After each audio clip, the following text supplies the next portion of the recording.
Welcome back. क्या आपने कभी सुना है कि चौबे जी छब्बे जी बनने निकले और दुबे जी बन के लौटे? नहीं सुना तो देख लो।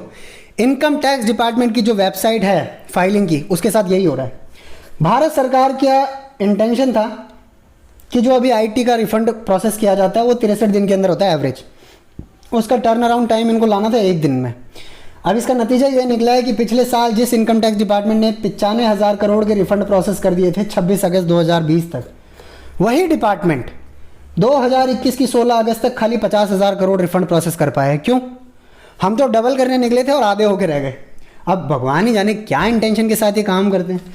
नोट बंद करने थे क्योंकि टेररिज्म खत्म करना था।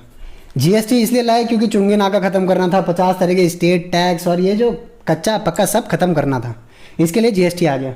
और अभी तीसरी चीज़ इसके लिए लाए क्योंकि जो इनकम टैक्स का रिफंड था वो 63 दिन ले रहा था।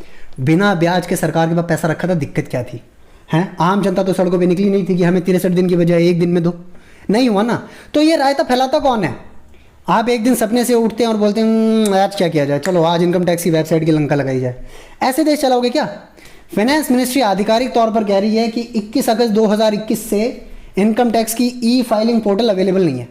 अच्छा, इसमें स्केप कोड किसको बनाया जा रहा है? इन्फोसिस को। इन्फोसिस को लिटरली तलब किया जा रहा है ये कह के कि आपने काम ढंग से नहीं किया। और इन्फोसिस पे इस काम के साथ साथ पिछले काम का भी ठीकरा फोड़ रहे कि जीएसटी भी आप ही की वजह से खराब हुआ। आप जाके गूगल कर लो, आप जाके डेटा पढ़ लो। इन्फोसिस के सर पे ठीकरा फोड़ दिया। नोटबंदी का ठीकरा बैंक वालों के सर पे फोड़ दिया। जीएसटी का ठीकरा चार्टर्ड अकाउंटेंट्स के सर पे फोड़ दिया। और ये आईटी रिटर्न के जो रायते फैले हैं इनका ठीकरा इन्फोसिस पे फोड़ दिया। इन्फोसिस चौथी क्लास के बच्चे चलाते हैं क्या? चौथी क्लास के बच्चे नहीं चलाते। They know their stuff. ये बात सही है कि वो इतने बड़े इंजीनियर नहीं है जो a+b² के फॉर्मूले से 2ab अलग निकाल दे, but they really know their stuff. हमारी देश की बनाई हुई कोर बैंकिंग सॉल्यूशन इन्फोसिस का बनाया हुआ फिनेकल दुनिया के कितने देश यूज़ करते हैं? अगर आपको पता चल जाए ना तो आपको पता चल जाएगा हमारी आईटी सुप्रीमेसी क्या है दुनिया के अंदर। अच्छा, कुछ लोग कह रहे हैं कि टाटा से बनवा लेते सॉफ्टवेयर तो अच्छा बना था।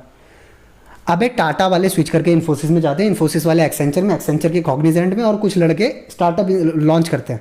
वही आपस में ही घूम रहे हैं। अलग से टैलेंट नहीं ला रहे हो आप, ठीक है? कोई हर्षद मेहता नहीं है जो सबको कमा के दे देगा पैसा। टाटा भी वही काम करता फाइनेंस मिनिस्ट्री के साथ, इन्फोसिस ने भी वही काम किया फाइनेंस मिनिस्ट्री के साथ। प्रॉब्लम पता है कहाँ से है? प्रॉब्लम यह है कि फाइनेंस मिनिस्ट्री फ्रीक्वेंसी मैच नहीं कर पाई। फाइनेंस मिनिस्ट्री को ये तो आसान लगता है कि दूसरों को गरियाएं कैसे, ये तो आसान लगता है कि तलब कैसे करे, रिपोर्ट कैसे मांगे, ट्वीट कैसे करे, लेकिन ये बिल्कुल आसान नहीं लगता है कि आम आदमी को सहूलियत देने के लिए जो सहूलियतें होती हैं खाली उन्हीं की डिमांड की जाए। बेसिर पैर की सहूलियतें डिमांड कर दोगे। इनकम टैक्स रिफंड 63 दिन में चाहिए।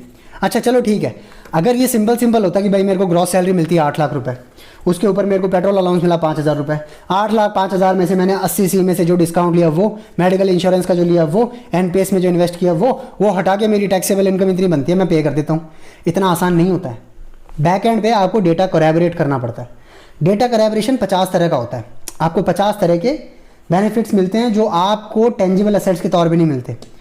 लेकिन इससे सबसे बड़ी बात जो कोलैबोरेशन का डेटा है वो है टीडीएस का, टैक्स डिडक्टेड एट सोर्स।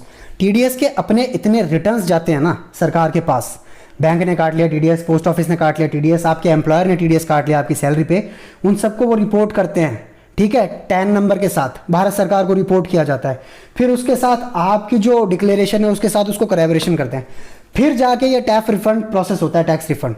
अब ये तो नहीं है ना कि भाई टीडीएस भी 1 दिन में आप प्रोसेस कर दोगे, ये भी हावड़ तोबड़ में इन्फोसिस के सिर पे ठीकरा फोड़ दोगे। सोचो, और ये काम आपका नहीं है, ठीक है?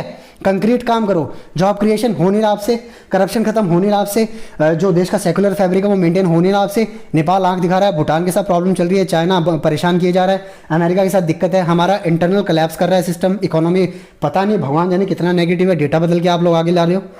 और फिर उसके बाद प्रॉब्लम क्या है? देश की सबसे बड़ी फाइनेंस मिनिस्ट्री ट्वीट कर रही है कि हमने इन्फोसिस के सीएमडी को तलब किया है।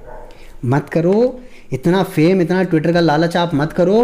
किस चीज़ से आपको दुनिया में अपने आप को बेटर बनाना है? हम मान लेंगे कि आप बेटर हो। भगवान के लिए इस देश को एक ऐसा देश बनाना बंद कर दीजिए जो सिर्फ वैक्सीन पे नेताओं के फोटोज लगाने वाला देश माना जाए। We are a great nation and we are great for some reason. Please let that be. जय हिंद।